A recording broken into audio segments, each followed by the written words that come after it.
So it's been a year and some change since I started riding. A year and 4 months. I should have done this at a year. I didn't, but it's time to review. So where did I start? I think it was the deep, unfiltered pain and torturous monotony of life was just closing in. I didn't know where to go. What? No, that wasn't it. It started with discovery. I was resurrecting this old Ninja 250. After years of strangely missing the riding bug, I found myself in my late 20s clearing rust out of a neglected gas tank and fervently diagnosing mechanical issues to reawaken a relic. Pouring into videos on best rider practices, scheduling my MSF course, all the while I was fixing up my first bike. It was also a bonded title. But before I knew it, that bonded title was ready to get out on the road. It was nerve-wracking and liberating. It felt illegal that I was on this mechanical mini horse flanking these gargantuan metal-clad beasts. 30 miles per hour was the upper echelon of my abilities, and I had to verbally recite mantras to remind myself to stay calm, turn without exploding, look where you want to go, slow down at the intersection, dart your eyes back and forth. It was an erratic, messy, thrilling introduction. I still remember the first truck that blared by me, and I was surprised at how fast I accepted myself crashing and dying, just death immediately. You know what it was that was so tough about being on the road is you felt so fragile because you knew you didn't have the skills at first, and there wasn't anything you could really do about it other than subject yourself to the constant re-torture, I guess, of learning these skills, because there's only one way to do it, and that's to go out and do it. I recently went back into a backlog of texts and Discord messages with my friend Michael to accurately depict the amount of hyper-analysis, obsessive laboring on what makes this bike better than that bike, what techniques made us safer riders, and just how prevalent motorcycling was and still is to us. Looking back, I owe a lot to this dynamic that we forged. Michael lives in Washington and I'm out in Texas, and somehow we both started being motor curious on our own. Just hiding it from our families. We're motor curious. We both fostered an environment of learning, sharing information, humility, and shitposting only specific moto memes. It was this dump all our knowledge in a shared pool, mix it around in the cauldron approach that greenlit the attitude of approaching motorcycling as a new skill. And for me, it helped me be more analytical and almost scientific in my new obsession. I was actually super fortunate to have this because all my other friends that were around here weren't into motorcycles, and I had my dad as another resource, and that was cool. But I just felt kind of dorky going to him, asking these basic questions that he's already answered a million times. So having someone that was in a similar situation where they also didn't know as much was great. Okay, I know this sounds boring, but here's why it's not. I was already thinking about motorcycling every second of the day, so having another fanatic in the church of two wheels to ping pong ideas back and forth on made us flush out concepts and ideas or diagnose bad habits. We could communicate a feeling that we had on the bike, and the other would reference a Dan the Fireman video to kind of explore the issue that we were having. And then came the chin mount. Up until this point, it was detailed descriptions, the rich musings of two blind men describing the sky.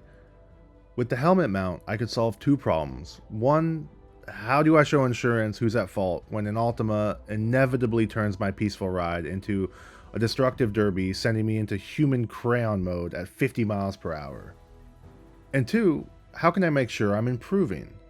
Having the ability to put Michael in my POV and see with my eyes allowed us to review my mistakes, talk through what was going on in my head, and highlight a moment where I felt like a road warrior because I took a turn without crying. It was a massive boon. Being able to share that was huge, and having these little moments where we could oh, you did this right. Oh, you did. Oh, I saw you pulled in your clutch completely, which was cool. but like what you should be doing is just a little tap, that's all you need. And just having these little moments where we could compare what we were doing correctly and incorrectly. This started a barrage of private YouTube links where I would scurry home, excited to purse through my last ride with my friend or get screenshots with comments attached, like digital Cornell notes. Did you guys have those? I was an avid. They were the worst, and not at all how I learned. But, you had to do it because it was... Anyways, I truly cannot undersell how important this newbie biker powwow was to me, and the massive role it played in me becoming a more comfortable and confident rider. Until I crashed. Bad timing on all that.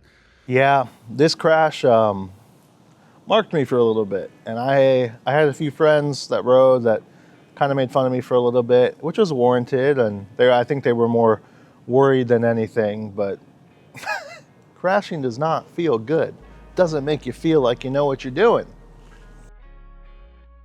A handful of months in, I was commuting to work on the phone with my dad, following too close, and the car in front of me hit the brakes. I just went down.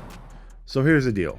At the start of riding, I was more rigidly following the rules and not trusting the feelings my body was giving me. I was tense and uncomfortable, and what should have accompanied that waterfall of stress and tension was giving distance and possibly changing lanes if appropriate. For sure, not being distracted and talking to my freaking dad on the phone like an idiot. You know what? We make mistakes.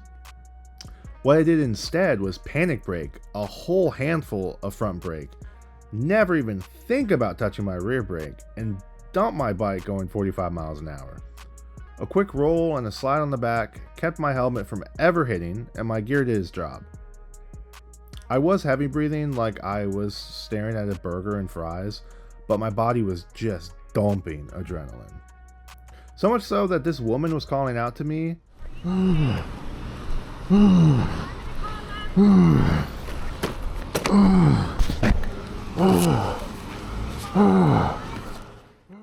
What a sweetheart. And I didn't hear a word. Very thankful I've known how to fall since I was young. That this Mustang didn't have me surfing the bumper or forcefully teabagging me into a hefty hospital bill. And though I was annoyed at the time that the lady calling out to me called emergency services, that was great and such a good move. Thank you, lady. If by some miracle you see this, you were great. All in all, my bike was scraped up, my pride was majorly bruised, and I had some scrapes on my side where my jacket rose up. So, why am I going over this horribly embarrassing and super avoidable accident?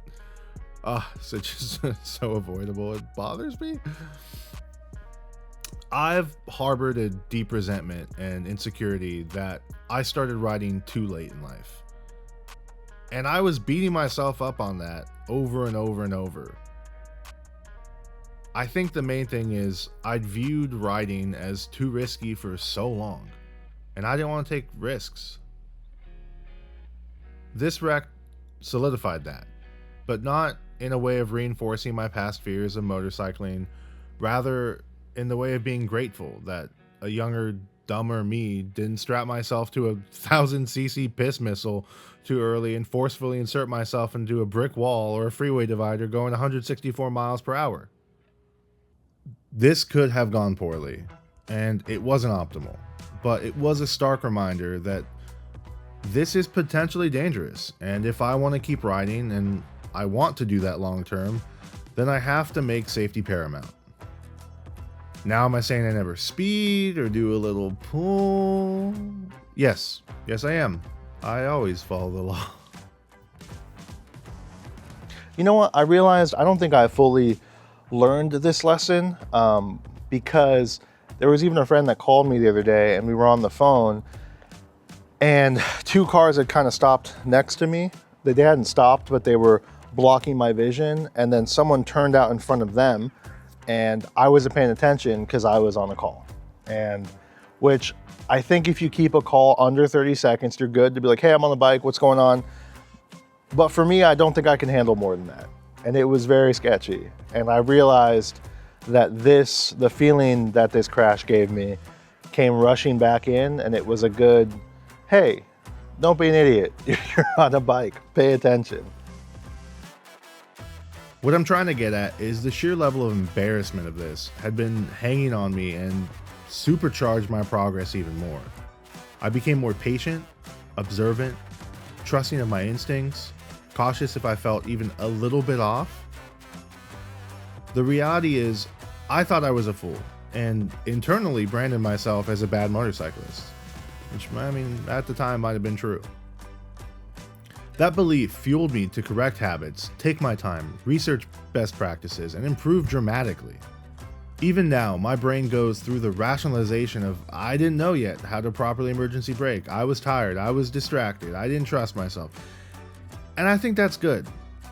I can confidently say that I am now much more in tune with possible wreck factors and knowing I am a safe and capable rider. Are you sure about that? Because of it. That's where motorcycling is the nuanced, living, breathing animal it is. It's a mixture of competence and learned skill sets, confidence in your own decision making, and some ethereal, spiritual, avatar-esque connection to the world. It's scientific and emotional, and it is powerful. It's super valuable to see the progression, confidence-wise, where you've made a myriad of good decisions. You amass all this data by being out in the world and encountering situations, making the right call, and plugging that into your formula for a successful ride. All this can and will lead you into a false confidence, but I'll get into that in a moment. Jumping back into knowing yourself and what your body is telling you, I have had the feeling of, I shouldn't ride, and I always trust that. Whether it's your brain knowing you aren't at your prime or a transdimensional Grom deity that is looking out for you, it's something I always listen to. All praise to the 125cc Lord. It's this newly developed spidey sense that allows me to keep motorcycling, that allows me to take my wonderful girlfriend on the back. I need to be sure that my skills are up to snuff because I'll be damned if I'm going to put another person, let alone my girlfriend, in harm's way. To me, it's similar to firearms, where there's no takebacks. You have to be responsible and measured because once bad things are happening, they've already happened. And the TV of life doesn't have TiVo. You cannot rewind. There's always inherent risk, but you're mitigating that risk. Anyways, I'm just vamping on the residual shame of even bringing up my spill. Still now I feel the pang of embarrassment, and I'm reminded yet again to keep pursuing safety. I am a good rider. I am safe. Moto Boogeyman can't touch me. Okay, moving on. Okay, so my 250 died while I was riding on the freeway. I was able to eventually get it started and limp it back home, only to find no compression in the right cylinder. Then I moved and wasn't enough of a man to fix it, so I went without a motorcycle for a few months. I noticed I was more irritable, had to compensate with more working out to bleed off the stress, and the obsessive motorcycle thoughts didn't stop when you no longer had a bike.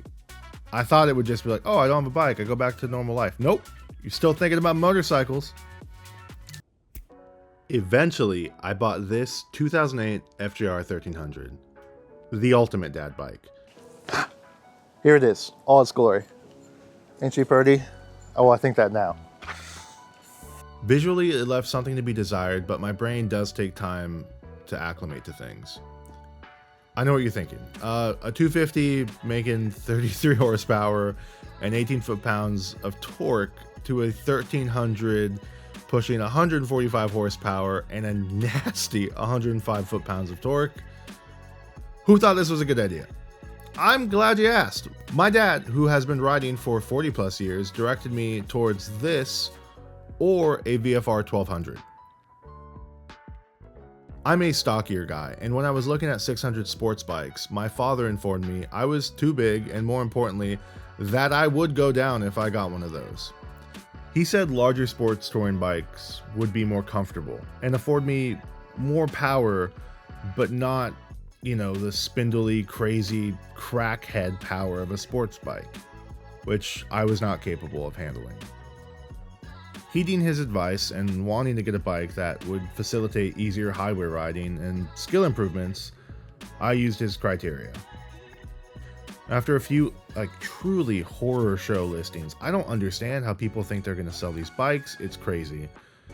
And also, I was meeting up with possibly deranged individuals. Side note, I love the reasons people state for selling bikes. It's always like, my third cousin got scared that I was on a bike, or he's like, I don't have time anymore. And you're like, you do have time. It's okay. But, it's fine. You don't want to ride the bike. I get it. I understand. They're scary. Anyways, I finally happened on my bike. It was owned by an older couple, and it was in reasonably good shape and properly maintained to the point where it put my mind at ease. Then it was time. I hadn't been on a motorcycle in months, and I had a huge bulging upgrade between my legs. So naturally, I stalled it twice and screamed in my helmet. After getting it home and taking some pictures, I began riding everywhere on this thing. Riding this motorcycle was a second job, and I was determined to learn this bike backwards and forwards. To give you an idea, I went from a 340 pound wet weight to a healthy 660 pounds of mechanical mass underneath my butt. Slow speed maneuvers were challenging. I was so uncompromisingly stiff, and the power band was out of my braking ability, which is not a good combination. Oh, and the difference in engine tone, going from a lawnmower with attitude to a mechanical whale shark dragon inhaling air with a whining grunt, was sublime. I spent a lot of time in parking lots, from looking at new riding techniques to mining my dad for tips, reviewing footage with Michael until that bike felt more like an extension of myself than a vehicle. Knowing what I can get away with and being able to put or move the FJR wherever I wanted to was game changing. As I felt more proficient in this motorcycle, I realized I just didn't have close calls anymore. There was a surprise now and then, but my brain was processing inputs more effectively and naturally adjusting speed and distance as needed. My dad talked about how there will be a time where it becomes second nature and you can just ride. At first I thought that was irresponsible and that he was talking about not being engaged or paying attention, but that isn't what he was saying at all. When I was first riding, I had to verbally talk through certain, now basic riding functions. The more I rode, the less bandwidth these took up, and the more I could free up processing wise to focus on other threats or pretty views. You become more efficient and motor coded, where your brain gets access to more resources. You're upgrading the RAM in there or something, I don't know.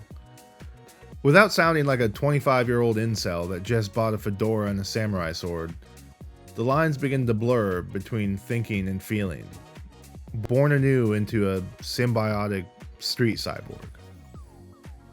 With all these improvements came a self-assured confidence that flirted with an unassuming arrogance.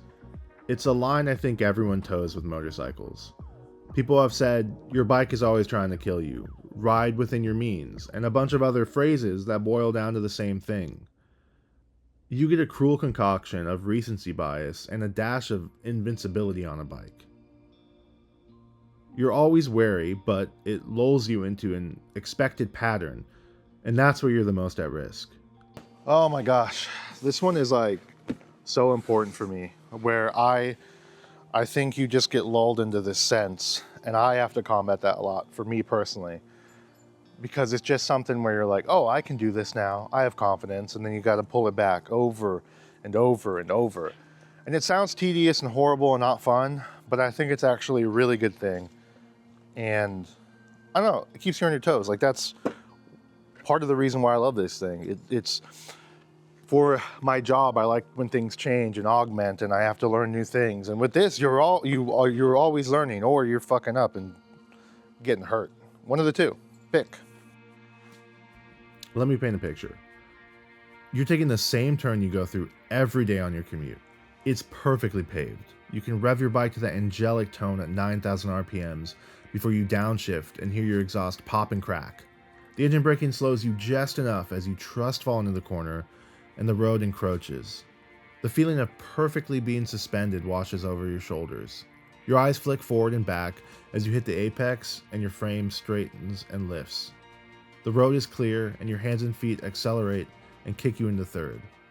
It's what you look forward to on your way to work and the way back home, escaping office politics and Greg's rancid tuna breath. Seriously, dude, like, take a fucking mint. This turn is programmed into you and you've cleared it 1,000 times until it's different. A truck dropped some gravel a few hours ago and no one's been there to clean it. Some teenagers threw a bough from a tree along the road as they were walking by into your turn. A man gets a flat tire and is taking up half the lane.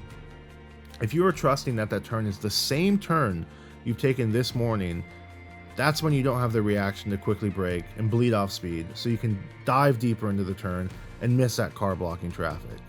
You planted the brakes in the turn, never learned how to trail brake because you never have had to before, and your front tire, helmet, shoulder, and chest crumple into a sedan going 45 miles per hour.